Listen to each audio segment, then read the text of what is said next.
Sabah everybody, and welcome back to the channel. Today I'm going to share with you guys my top 10 must do when you pick up your brand new Galaxy Z Flip from Samsung. Doesn't matter which version of this device, be it the gold one, the purple one, or even the black one, or even if it's a carrier specific device, these things will help you get the best experience out of your brand new device right out of the box. This is TK, let's check them out.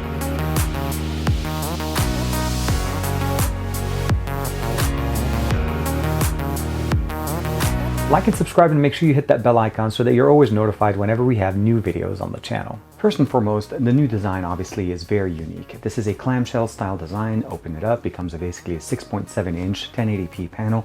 It is an AMOLED with a punch hole camera at the top. It's a 10 megapixel sensor, two 12 megapixel sensors here, a standard and a wide angle lens. Of course, we have wireless charging and reverse wireless charging on this. And again, this is the black one. There is a different color. There's also the purple one available in the US. But as far as actually overall hardware, again, Snapdragon 855, 256 UFS 3.0 storage, as well as the fact that we have 8 gigs of RAM. No headphone jack. They do include basically a USB-C headphones in the actual box, single fire speaker at the bottom, positioned to the top right, no stereo speakers, and that kind of generally gives you the experience. But other than that, the overall aesthetics and the new design is actually very nice. Clamshell, it actually fits in my hand. That's how small it is. And of course, when I open it up, it's literally the size of, I would say, almost like my OnePlus 7T Pro McLaren edition. Very nice, very tall, and it's a 22:9 aspect ratio. Very tall form factor that you cannot reach to the top. And I'll talk to you exactly how to be able to actually access the notification panel without having to actually reach over and play kind of like that, I would say, finger gymnastics. But that's one thing. The other thing we also want to talk about is that the actual fold itself does not close all the way. You can kind of see the white part of the table here. And of course, you could kind of see that, and it's designed this way. There are some offsets here positioned at the bottom, and hopefully you guys can see them right there. There's one here and one there to enable the actual unit not to close all the way and actually snap on its own. So definitely very nice, very thin and very slick. Also, the display did actually get updated, so now we have more of a glass display, some more of a flexible glass. So something a little bit more sturdy than what we had with the initial Galaxy Fold. But again, first and foremost, obviously, open up the box, get it out of the box, and make sure you check it out and fold it as many times as you'd like. And then, of course, obviously, make sure when you do actually open up the box that you definitely pick out the fact that there is a case. They do include a clear case, a see-through case, and it does actually match the actual unit itself. And it's basically a two-part case. They do also include the adhesive pieces, so not on this side or on this side, because this, I guess, this one kind of clamps in. But if you just put it on here, you notice right there, you can still see your device. It's going to be a fingerprint magnet, there's no question about that. The other side does include a piece of basically tape here. So you remove this tape and then you snap it on. And then once you have that on, the actual device is slightly more protected, although I still would like to see more cases made for this device. And of course, when we open it up, let's go ahead and open it all the way. The case basically just ever so slightly gets it on the end here, and of course makes it easy to use. Very thin, very easy, and it does not add any bulk to the actual phone itself. But again, make sure you check this out. This is on the top part of the compartment, so when you open up the box, it's on the top side inserted right next to the SIM ejector tool. So first and foremost, obviously, you're going to open it up, set up your Google account, make sure you log into your Samsung account, and of course, start setting up your biometrics. And I'm talking about basically setting up your face unlock, your fingerprint, as well as your PIN. So by default right now, I have it set up to basically be with face unlock. I can go ahead and unlock the device, and it does work. I do find it that it's not 100% as accurate as I saw it on the Galaxy Fold or any of the other Samsung devices, but it does work. Fingerprint actually also works the fastest. You can actually unlock it and access, of course, everything, and that works really nice. And of course, last but not least, is if you want to be able to set up a PIN, everything works out great. Overall, those are some of the first things you want to do right out of the box. And of course, next thing I would say is to activate dark mode. So let's go ahead and into the settings real quick, and then we're going to go under display. First option you'll notice right there, out of the box, it comes in with a light mode turned on. Because this is running Android 10.0 with One UI 2.1, we can actually get dark mode right away, and it's easy and it's set up.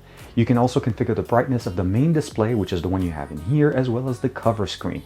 The device itself actually carries a second screen right there, and you can see it in there. It's a very small, and it actually is a color screen that we can use to be able to actually take pictures whenever we want to use the front-facing cameras and the device is closed. So very nice, very simple. We have adaptive display, we have blue filter, all of the good stuff. So that's one of the first things I like to do, because the battery that we have here is a 3300 milliamp battery, which is not exactly the largest battery, but it also is a lot smaller than most devices. But because we have a 1080p panel, I would say dark mode will always help us to reduce the usage of the panel itself whenever we're using it in full screen. And of course, just gets us to save some battery. If we scroll a little bit further down here, we'll notice that there's the navigation option as well. So if we click this, by default, when you first turn on the phone, it's going to be coming out with the navigation buttons. You have your recents, your home, and your back. And of course, you can reconfigure them to work the way you want them. Personally, I like to actually use gestures, and I find like gestures here on Samsung devices work great. You can turn on gesture hints if you want or whatever, but for me, basically swiping up gets you access to the recent applications, and of course you can actually also swipe between different applications. So really nice, very simple, and of course back takes us back. So if you want to activate navigation gestures, that's where it's going to be. It's under display, and of course it just works really, really nice. And I do also recommend you guys, while we're still under the display section, turn on the show charging information, and it actually will show that on that little display whenever you're charging it wirelessly, so that you actually have a way of seeing how long it's going to take for you to be able to get to 100%. Of course, when we're setting up our device, we want to be able to transfer our data from our old device. So what we want to do here is essentially use Smart Switch, and Smart Switch is really, really nice. So we can go under Account and Features, Account and Backup, and then you'll notice right there, Smart Switch is basically the tool that Samsung uses to transfer data. And this device has 256 gigs of internal storage with UFS 3.0 speeds. You can actually basically use it to set up, so you can go ahead and say receive, and you can use either cable or wireless. Now, the wireless obviously will work, but it's not as fast as cable. And for the cable, you do need to use that little OTG adapter that they include in the box with the Galaxy Flip. And of course, you'll be able to transfer your data from your old device, be it an Android or an iOS. iOS probably is going to end up being wirelessly, but short answer, you should be able to transfer all the information from text, videos, messages, everything that you want directly from your old device to the new one using Smart Switch. And it will prompt you when you're setting up the device. And if you don't, just go back under Account and Backup, and that's where you'll find it. And if there is any updates, it does get updated through the app gallery. One of the reasons why I mentioned to you guys at the beginning that you need to basically log in with your Samsung account is that so we can actually get updates for all of our applications directly from the app gallery. And this is Samsung's App Store. It's not competing with the Google Play Store, but they do update their internal, like the Bixby application and things like that, directly from there. So you definitely want to be able to log into your Samsung account to get the full benefit, as well as you can actually use some of that information to be able to restore text messages from an older device as well. One thing you probably noticed me from the beginning of the video is that I'm actually swiping down to be able to open up notifications, and that's something that is not by default set up. And what I mean by that, let's go ahead and go home. We'll go to home screen settings. When you first turn on the phone, you'll notice that if you swipe down from the top, it opens up app search. If I swipe up from the bottom, same thing. If I swipe up from the bottom option here, this is my app drawer. I can go in here. And of course, I can swipe up again, go home. So swipe down again. Everything takes me back to the app drawer. But because of the long form factor of this phone, there is literally no way, and I'm not saying that my hands are small, but there's no way for me to reach the top. The One UI launcher does support pull down for notification, press on the actual background or go through the actual settings and then go into home screen settings. And then you want to turn on this little feature, so swipe down for the notification, and it by far it changes the experience. It is also present under the display section. Just literally one-handed, bring it down all the way down, and then of course now we can hit this option here. The other thing that you also want to be aware of is that of course out of the box the Bixby button or the power button is not configured to be the power button. So if I press and hold on this, it's not going to bring in the power button option. You do need to reconfigure that. It doesn't by default initiate Bixby, and your power button is sitting right there. Now, if you want to remap it, you go under the power option and say key setting, and you can change it to basically be power menu or wake Bixby. So for me, I'll go ahead and switch it over here, and that gets us set up. And now at this point, anytime I press and hold, I have my power button back. If I want to bring back Bixby, very easy. Go back in here, reconfigure it. Everything works the exact same way. Very simple, very easy little tricks that will enable you just to have much better experience with this. So that if you press this button, you won't be frustrated that it doesn't bring out the power button. Now, one of the really cool things that you probably will not notice unless you actually look for is something called live caption. So I'm going to go ahead and turn on a video that I did for you guys a couple of days ago. So here it is. This is basically my comparison between the Galaxy Z Flip and the Galaxy Fold. And let's go ahead and click it. So we'll notice right there the video will go ahead and start. If we click the volume button by default, it takes us directly in here. I can click it one more time. You'll notice there's live caption now, which is really, really cool. And what I like about this is I'm actually going to turn off the volume on the video, but I'm still going to play it. And you'll go ahead and see basically that. Give it a second for it to start. And then right there, live caption. And you can actually watch the video without having to even worry about audio. So if you want to be able to watch it in a very loud environment or an environment where you cannot actually have any audio, you can definitely do it this way, and you don't even have to listen. You could just basically read the actual words and follow the video, and it works really, really nice. Let's go ahead and turn on sideways because it actually sits over the display, and then of course we can zoom it in. Keep in mind that the standard 16:9 aspect ratio does have a lot of open space, but we are able to basically pinch and zoom specifically from YouTube, and it works great. Other than that, it actually works natively on the device. That's why it works so fast. And to turn it off, you just hit the volume button again, turn it off from here, and then bring back your normal volume. And you can also use it here to activate media automatically on the volume keys, as opposed to just having it go to system-wide audio by default. Now, the next thing we want to talk about is the camera, and there's a few things here that we want to definitely cover on the camera, because the UI is designed to use some of the functionalities in here, specifically the fact that this device can actually sit up at 90 degrees, which means you can actually prop it up and use the front-facing camera to take pictures, videos, and so on, and you can customize the experience within the camera application. So by default, we have a 10 megapixel sensor, as I mentioned to you guys, and two 12 megapixel sensors in the back. The 12 megapixel sensors are more like last year's model of 12 megapixel sensors, but we do not have a telephoto. So a standard focal length on the back and basically a wide angle lens. On the front, we do have a slightly wider angle lens, but by default, they actually kind of crop into it or zoom into it slightly. So even though we have two options, it's literally one single lens, and you can kind of see it right there, shimmering right there with the display. Overall, the experience here is very, very nice. You can customize the experience as far as photos, pictures, and if you do slide the phone, or if you basically tilt it, you notice that the entire UI changes. All the options that you had at the top of the menu here come down to the bottom of the picture, and the picture kind of crams itself into the top part of the phone. So let's go ahead and put it in this way. And of course, let's go ahead and take a quick picture to show you what it guys looks like. So I'm going to say hi. And as you can see, it takes the picture right away, and it automatically recognizes it. Now, of course, if I extend the device, it's going to go back, and if I click the picture here, I can see it. And if I want to be able to actually use the bottom part more like a mouse pad for gestures, I can actually swipe different images here, and then you can kind of see how it looks. Really nice, very simple, and it works really, really good. And what I like about it, let's go ahead and close this here, go back into the camera, is that you can actually use it in many ways. And let's say you do want to use the front-facing display, this big display to take a picture or a video, and you want to prop it somewhere, you just close it, set it up, and then you're ready to take it either in obviously landscape, portrait, whichever form that you'd like. And you can change the aspect ratio and all the different settings here. We obviously have a single take, which is a really cool functional option that enables us to actually have multiple takes of the same thing. It takes a short video to provide us actually an experience. So let's go ahead and go back here. And the way you know it essentially is you'll notice that there's a little dot on it that tells you that this is actually a single take photo. So there was another one that I did yesterday.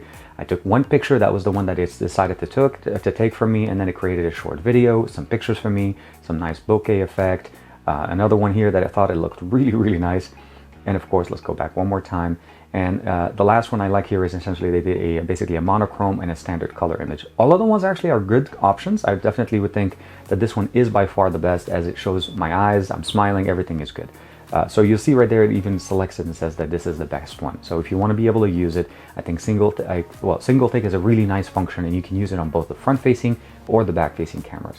And the back-facing cameras do also benefit from the scene recognition option here. By default, it is not present on the front. But let's go ahead and start talking about, so you notice right there, motion photo is turned on. That's the option right there. When we go into video, it gets a little bit more interesting as well. On video, we do still have that super steady right there, and it basically by default goes into, well, let's go and turn it on. And the reason why you'll notice the video is sitting like this is because I actually configured it this way. So let's go into the rear camera, and I have it set to be the 9:16 aspect ratio. This is good for when folded upright. So it works great when you're using the device like this. So let's go ahead and go back one more time. And essentially it's set to be in landscape right now. So you can see it's meant so that I can use the phone, I can prop it, and I don't have to worry about it. And the beauty thing about it is that I can actually set it up this way, and I don't need a tripod, and I can actually film myself with the device without any issue. And what I really want to show you guys, you notice right there, there's nothing showing off. There is a little button that's present in the camera app, and if you turn that on, guess what? You can actually start seeing yourself. And if you want to switch between the cameras, you can. But again, really nice, very functional. You can switch over back, and then as far as highest resolution, both the front and the back facing camera can go all the way up to 4K 60 frames per second. So that's going to be my personal preference here as far as video taking, and we have more than enough storage. And again, front facing camera UHD all the way basically 60 frames per second, and we still have the same option 9:16, and it only goes up to basically full HD here on the front, same way with the back at 60 frames. But when it fills up the entire display, you can use it in this form, you can use it in this side. You can notice it resizes itself, goes back, and then you're able to, of course, keep the actual front-facing display showing. So an example right here, you can kind of see my hand, it shows up in front of it, works really, really nice. Super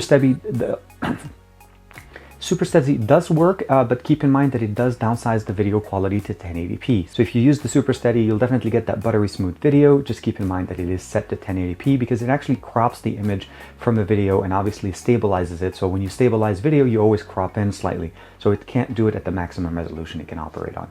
But the display definitely still works on the front and you can turn it off. I find this very, very helpful when you want to take a picture of somebody and helping them basically frame the shot so they know exactly what it looks like. Last but not least, we have multiple options here as far as other options like hyperlapse, slow motion, pro mode, night mode, and of course panorama and food. Now the last little trick that I want to share with you guys is, I know I showed you we can use this display to be able to take pictures whenever we're using the camera with the phone open, but what if, let's say you want to take a picture of yourself but the phone is closed? The display has a few options. You'll notice there's a little dot there that tells me I have a notification. I can swipe. Let's go ahead and turn on the display. I can swipe from the left and it tells me that basically I have a notification from an Instagram, something like that. If I click it, it basically tells me who the actual person is. And of course, if I click it again, it says open the phone to see the notification. And I can of course open it, and then I can go in there and then see the notification right there and see where basically who is the person that left me that notification. Samsung Pay is also supported here as well as charging, wireless charging and wireless reverse charging, as you could probably imagine. But if we actually close the device, double press the power button or the fingerprint sensor, you'll notice that the camera sensor turned on, and that's the two 12 megapixel sensors here. The phone is closed. This is literally this small of an actual camera. And if I click it once, it opens up to the wider angle lens. So there's two lenses here. So here's one and here's another. And I can go ahead and position myself. Let's see which one we want to use. We'll go ahead and use the wide. And then I'll go ahead and open up the phone, get back into the camera. And here it is, all the way up and running. It looks beautiful, and of course all around the actual device. Overall, out of the box, this thing is super easy to set up. Just make sure that you set up your account as far as Google and Samsung accounts and use Smart Switch to transfer your data over from your old device to the new one. If you're not happy with the launcher that you have here, you can install a separate launcher, but I feel like the launcher option that we have here within One UI now is very nice and very versatile. And of course, it's easy to customize, but make sure you turn on swipe down for notification, because otherwise you're going to go crazy trying to figure out how to reach that notification shade. It is not on by default, so it's something you want to do. Turn on dark mode and go through some of those other options that I shared with you guys just to kind of customize it right and get those little hidden features that you really need to know how things are going. That little option that I showed you guys where you were able to take a picture from the front-facing display actually is not on by default. So if you just purchased it at launch, make sure you update your device. There is an update that gets pushed right away to the device, and that will turn on that functionality to be able to actually use the power button. So essentially just double pressing on it and then getting the camera to turn on, and of course switching over to the back-facing camera. It's a nice little functional thing to do, and I find because of the fact that we don't have an outer display like the Galaxy Fold, it kind of compensates for it. We're still able to see notifications, interact with them to a certain extent, not necessarily read the whole thing, but I got the gist of it that basically somebody from Instagram and it gave me their email telling me basically that they did something on my account, and if I want to be able to interact with it, I can. Connecting this to a Bluetooth headset obviously will be the best situation, and of course the Galaxy Buds Plus, if you'd like to check out that video, it will be in the description below. You can use them, charge them directly with reverse wireless charging or wireless charging here for this device itself. As usual, let me know in the comments below what do you guys think of the brand new Galaxy Z Flip, and I hope you guys enjoyed these little tips and tricks. This is a little bit of a quick setup option to be able to get you the best experience right out of the box. This is TK. I'll see you guys in the next video.